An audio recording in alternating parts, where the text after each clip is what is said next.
Армысыздар, құрметті қазақ елі. Сіздерді өз арнамда көргеніме қуаныштымын. Бүгін мен сіздерге қазақтың екі мұхтарының талас тартысы туралы тақырыпты әңгіме еткелі отырмын. Өздеріңізге белгілі, қазақта Мұхтар есімді адамдардың былайша айтқанда осалы болмаған. Мұхтар Әуезов, енді олардың ізін жалғаған дейміз бе, әлде жазушылығын алға жетелеген Мұхтар Шаханов пен Мұхтар Мағауин ағамыз. Соңғы кездер деп айтсам қате айтқандық болар, себебі біраз уақыттан бері осы Мұхтар Мағауин ағамыз бен Мұхтар Шаханов ағамыздың арасында Шыңғыс ханның, Қайыр ханның төңірегінде үлкен талас тартыстар жүрді.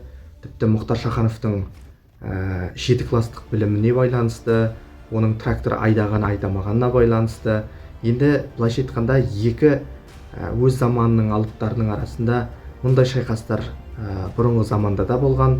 Бүгінгі көзі тірісінде аңызға айналған осы екі адамның арасындағы талас тартыс Шыңғыс хан төңірегіндегі, Қайыр хан төңірегіндегі тарихи тақырыпқа байланысты. Мысалы, Мұхтар Мағауин ағамыз Шыңғыс ханды зерттеп томдаған кітаптар жазды. Шыңғыс ханның жорықтарын, оның қазақ халқының қалыптасу жолындағы өзіндік әсер еткен жағдайларын, жалпы Шыңғыс ханды қазақтардан бөліп қарастырмайды Мұхтар Мағауин ағамыз. Шыңғыс ханды сол былайша айтқанда әлемдегі ең мықты тұлғалардың қатарына қосады және қазақпен етене жақын тұлға ретінде бағалайды. Өйткені жылдар бойы ізденістің нәтижесінде томдаған кітап жазған адам Мұхтар Мағауин ағамыз Шыңғыс ханға байланысты. Ал енді Мұхтар Шаханов ағамызға келетін болсақ, ол отырардың түлегі ретінде Қайыр ханның жасаған ерліктерін дәріптеген, оның өз дәуірінен тайсалмай Шыңғыс ханға қарсы тұрған тарихи тұлға ретінде дәріптеп жырға қосқан.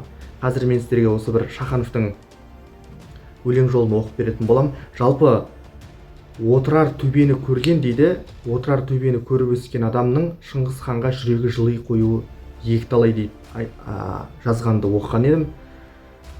Жалпы Мұхтар Шаханов пен Мұхтар Мағауиннің арасындағы талас тартыс біте қоятын түрі жоқ. Екі тұлғаның да ұстанған өзіндік принциптері бар, және ол принциптер бірі басқыншыны қолдаса, яғни жаулап алушы ретінде Шыңғыс ханды қолдаса, оны қазақ халқының арғы бабасы ретінде құрметтесе, қазақ хандығының, қазақ мемлекеттілігінің негізін қалаған тұлғалардың ата бабасы ретінде құрметтейтін болса, екінші адам бұл отырардың перзенті ретінде өз жерін қорғау жолында жанкештілікпен шайқасқан Қайыр ханның ерлігін, қарапайым отырар халқының жауға қарсы, сыртқы жауға қарсы күресін дәріптеген, жырға қосқан ақын. Мұхтар Шаханов ағамыздың өлеңінің ең соңғы қатарларында, яғни осы Қайыр хан мен Шыңғыс ханға байланысты жеңілген жеңімпаз хақындағы отырар дастаны деген атақты өлеңінің соңында: оян Қайыр бабатайым, қасиеттім, қымбаттым, сан алапат тасырдан соң, тасыр дауыл басылған соң, 7 жарым ғасырдан соң өзіңді іздеп тіл қаттым, аман қапты батыр арман, от қоранған отырардан, қашып шыққан сол баяғы баладан, бұл күндері санатты ұрпақ тараған, дәуірінің қанатында самғаған, сол ұрпақтан шыққан ақын мен болам. Кешіктің деп кінәлама айбарлым, сен ояту үшін қанша ойландым. Еңіреген ерең аузың дуалы бізге жетті, жүрегіңнің шуағы. Түп тамырын сенен алып жатқан ел, саған ұқсас батырларын туады. Күллі Азия көз тігетін таңдана, құм астында көрінбейтін паңғала. Сол қалаға арнаған бұл жырымды оң қабақпен қабылдай көр жан баба. Бұл Мұхтар Шаханов ағамыздың өлең жолдары болатын. Жалпы Шыңғыс хан мен отырардың тарихына келген кезде қазақ қоғамында да осындай бір-біріне қарама-қарсы пікірлер айтылады. Бірі Шыңғыс ханды Керей мен Жәнібек хандардың, яғни төре тұқымдарының арғы бабасы ретінде, қазақ хандығын құрған осынау тұлғалардың арғы бабасы ретінде құрметтейді, және Шыңғыс ханның жорықтарын мақтаныш ретінде айтады. Еуропаға жасаған Азия құрлығында жорықтарын және әлемдегі ең мықты алып держава құрғандығы туралы да мақтанышпен айтады. Жиын тойларда болсын, басқа да осы тарихқа байланысты әңгіме айтқан кезде Шыңғыс хан ең кеңінен айтылатын тақырыптың бірі десем артық айтқандық емес. Және Шыңғыс ханды қазақ деп таласатындар да жеткілікті. Бұған байланысты тіпті неше түрлі видеолар жарияланды. Олардың жаңағы ерліктеріне байланысты талай кітаптар да жазылды. Қалай дегенмен де Шыңғыс ханға таласушылық әлі күнге дейін жалғасып жатыр. Және Шыңғыс хан қазақ деген пікірді айтатындар да көп. Ал енді екінші бөлігі Шыңғыс ханды бұл әлемдік жаулап алушы ретінде қарастырады. Оның қанды жорықтарын, оның қанды жорықтарынан кейін қаншама халықтардың қырғынға ұшырағанын, өліктердің тау болып үйілгенін, бейбіт тұрғындардың қаза тапқанын, сауда жолдарының әлсіреп қалалардың қирандыларға айналғанын, яғни қаншама орта ғасырлық қалалар жер бетінен жойылып кетті, жойылмағандары құлдырады, қаңырап бос қалды қалалар. Тек Қытайдың ғана емес, мына Орта Азияда гүл жайнап келе жатқан мысалы біз алыс айтпағанның өзінде осы сыр бойындағы қаншама қаланың күлі көкке ұшты Шыңғыс хан жорықтары кезінде.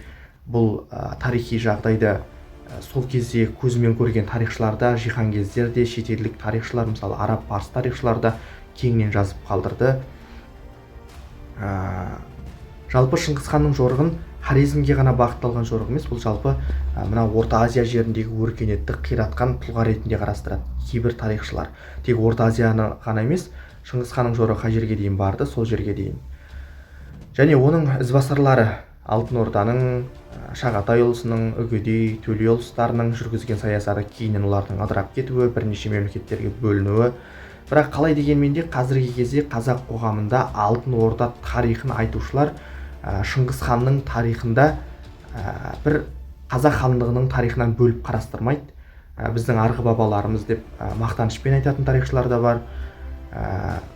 Менің ойымша үшінші нұсқада бар сияқты, бұл Шыңғыс ханды тек әлемдік тарихи құбылыс ретінде қарастырады.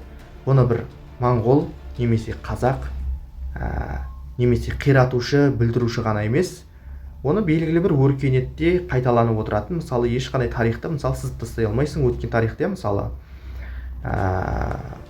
кезінде мысалы Акропольді өртеген адамның да аты тарихта қалды ғой мысалы. Сол сияқты мысалы Гитлер, Наполеонның да аты тарихта қалды. Шыңғыс ханда сондай бір тарихи құбылыс деп бағалайды. Олар тарихқа, үшінші нұсқа бойынша тарихқа олар тарихи тұрғыдан ғана баға береді. Себебі белгілі бір ұлттың көзқарасымен қарап, мысалы Гитлер туралы немістердің көзқарасы басқа болуы мүмкін, Наполеон туралы француздардың көзқарасы мүлде басқа болуы мүмкін.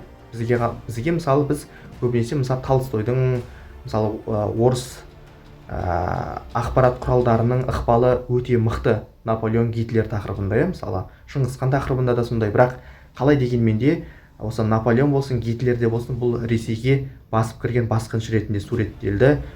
Толстойдың шығармаларын оқып қараңыз. Қалай дегенмен де әр ел басқа елдің өзіне басып кіргендегі әрекеттерін түрліше бағалайды. Сондықтан Шыңғыс хан тақырыбы да осындай тақырыптардың бірі деп ойлаймын. Меніңше Шыңғыс ханға тек тарихи тұрғыдан баға берген дұрыс деп ойлаймын. Қайыр ханға да сондай. Олар өз мемлекеттерін қорғады. Мысалы Қайыр хан, Шыңғыс хан өз жерін кеңейткісі келді. Оны бір құтқарушыдай көріп, немесе оны періштеге теңеп, немесе яғни қиялдағы образын жасай бермей, ондай тұлғалардың тек тарихи тұрғыда тарихи бағасын беру керек сияқты меніңше. Сондықтан мына Мұхтар Шаханов ағамыз бен Мұхтар Мағауин ағамыздың тартысы бітпейтін сияқты. Өйткені өз заманының алыптары бұл екі кісі де.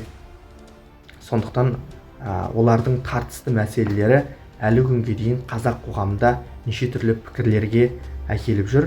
Ал сіздер қалай ойлайсыздар? Шыңғыс ханды біз басқыншы деп қабылдауымыз керек па? Яғни жаулап алушы, қиратушы, сауданы, қалаларды қаңырап бос қалдырған адам, яғни сауданы күйреткен, жалпы айтқанда өркениетке үлкен зиянын тигізген адам ретінде, яғни жаулап алушы ретінде ғана қарастыруымыз керек пе? Әлде Шыңғыс ханды қазақ хандарының арғы бабасы ретінде ғана құрметтеуіміз керек пе? Немесе үшінші нұсқа Шыңғыс ханға тек тарихи тұлға, ол моңғол шыққан жері, мысалы Моңғолия жеріндегі Бүржігін тайпасы дейді. Енді қандай тайпа болса да, сол Моңғолия үстіртіндегі, бүгінгі Моңғолия үстіртіндегі Қытайдың солтүстігіндегі аймақта мекен еткен тайпалардың көшбасшысы ретінде қарап, тек тарихқа тарихи тұрғыдан ғана баға берген дұрыс па? Қалай ойлайсыздар? Өз ойларыңызды міндетті түрде комментарийге жазып қалдырыңыз.